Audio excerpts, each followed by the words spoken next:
Nitrogenisor project, which is the topic of my PhD, and it's about source-separated urine treatment with partial nitridation NMOX in a membrane-aerated biofilm reactor. So I am from the University of Antwerp, and we are working together with EABAC, which is the Swiss Institute for Aquatic Research, and we are also part of the water pipeline. So let's first sketch the broader context of this story a bit more. So as you all might know, urine contains the major fraction of nitrogen, phosphorus, and sulfur in wastewater. This gives us the opportunity to treat the urine as a source-separated source. This has several advantages. For example, it reduces sewage pipe corrosion. It also reduces the nutrient load to centralized wastewater treatment plants, which gives us a bit more of operational flexibility. Furthermore, it enhances resource efficiency and it reduces emission of hazardous nitrogen compounds, such as free ammonia.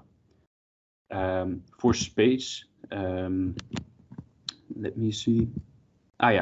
For space specifically, there's an additional benefit because it allows us, the urine treatment allows us for local nitrogen production to make up for gas losses.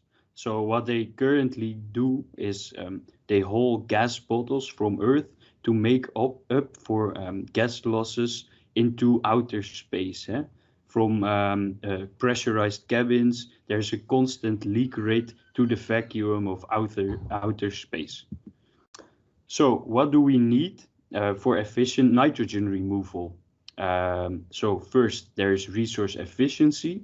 We want to have a low oxygen demand, and we don't want to supply additional chemicals like COD. We want to have a low energy demand, which we can reach with high aeration efficiency, and we want to have a low system footprint, which we can achieve with high volumetric rates. Then for space specifically, there are additional requirements. We need microgravity compatible aeration. We cannot use bubbles without gravity since they will not rise. And we will need to extract the nitrogen gas from the liquid where it is produced.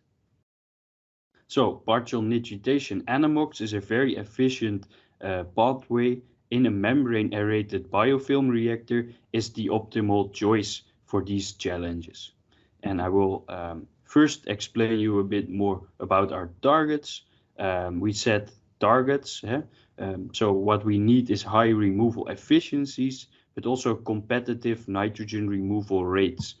For example, 430 milligram N per liter per day as removal rate has already been reached by Jenny et al.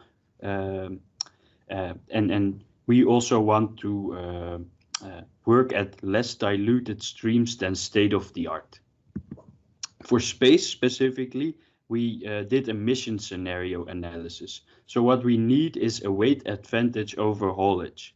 And we calculated with this mission scenario analysis that if we reach rates of at least 400 milligram nitrogen per liter per day, we will reach nitrogen removal efficiency. When we also reach a nitrogen removal efficiency of 85%, then we will be able to save on a Mars mission at least 211 kilogram compared to the scenario where we haul the gas from Earth. The associated payload makes it attractive from this point on to start working with the nitrogenizer system instead of the conventional haulage. So how does such a system work? A membrane aerated biofilm reactor basically has on one side of the membrane there's gas, and on the other side, so the gas is diffuses through the membrane and then it comes into the liquid phase where first the biofilm attached to the membrane is present. First there's an oxic zone where the oxygen is used, and then there's also an anoxic zone where all anoxic reactions take place. and only far away there is the bulk from which the urine in our case is supplied. So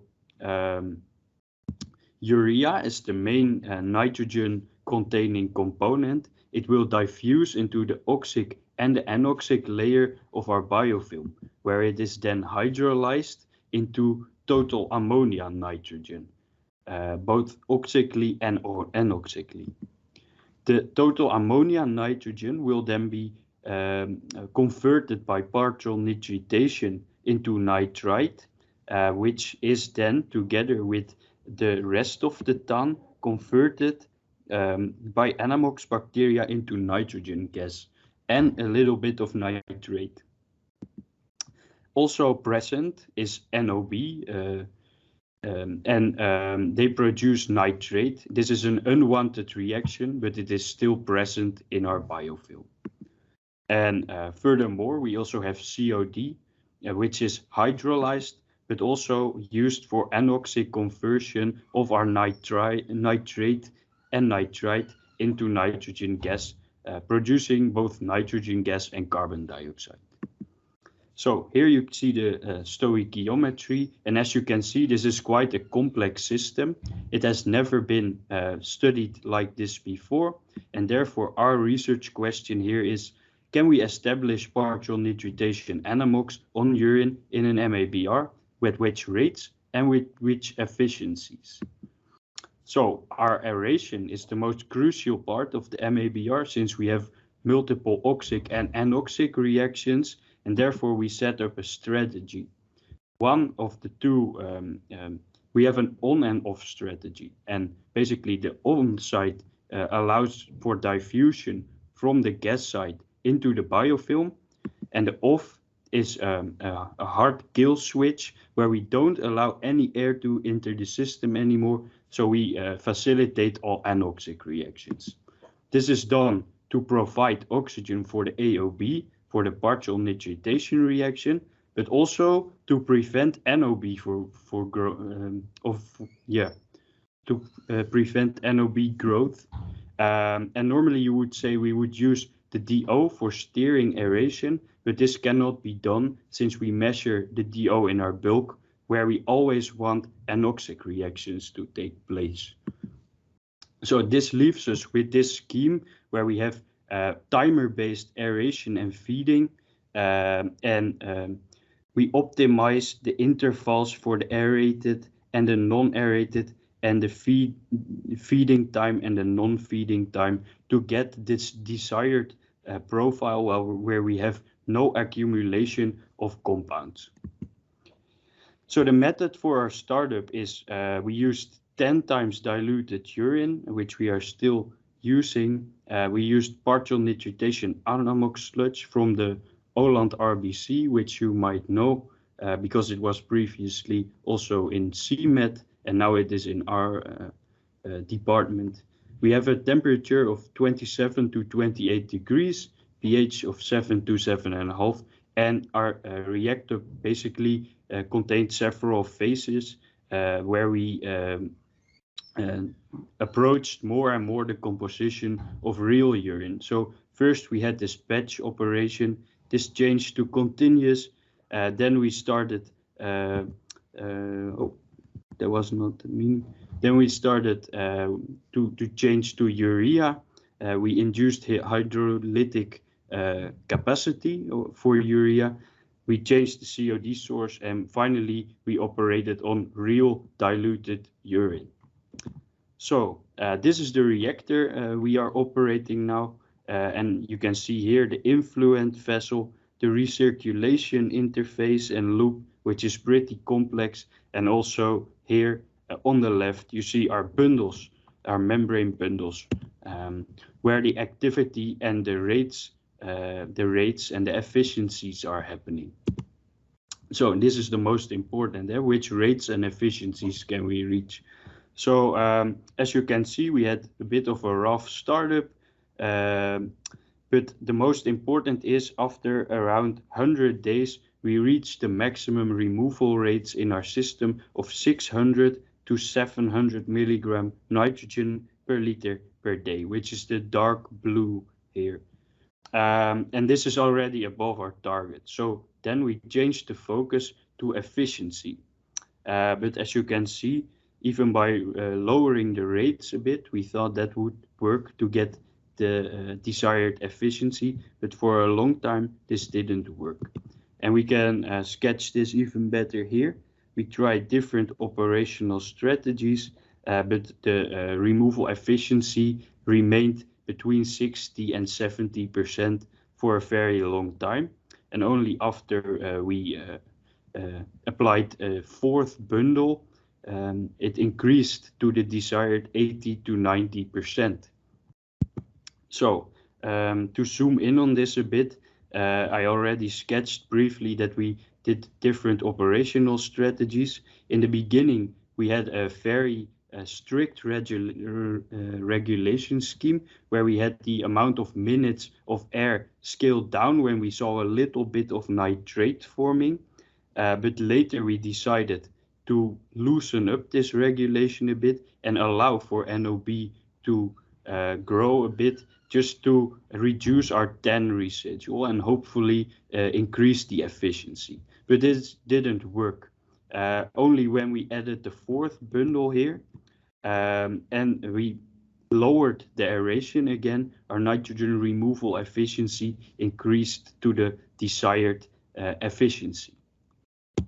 So you can see our story sketched here. We had high rates here, then we lowered it, and only in the end we reached both our rates and efficiency targets. So our conclusion can be that both our rates and efficiencies were reached, but there is a trade-off. We can reach very high rates, but only with removal efficiencies of 60 to 70%, or we reach with lower rates, 400 to 500 milligram N per liter per day, efficiencies of 80 to 90%. So what does this mean? On Earth, the high removal rates could lead to a smaller system footprint. The higher removal efficiencies can lead to load reduction for conventional treatment, and the treated effluent can also lower the potential for pollution. For space, we already sketched our mission scenario analysis, and the fact that we reached our target indicates that we will have a weight benefit and that this system implementation with the numbers we sketch here is possible. And if we can even increase our rates and efficiency, it would further enhance this potential. So what are the next steps? Gas extraction. We will have to degas, and also the microbial community analysis will yield us the species in our different bundles, and maybe also explain why after the fourth bundle the efficiency increased so much. So yeah, that's it from my side. I would like to thank all our partners. We are working together with the ESA and the Melissa project, and our funding from BELSPO, and of course the collaboration with Ghent University, mainly with Ramon, my co-promoter. So if you have any questions, you can always reach out to me on the given contact details, and that's it from my side.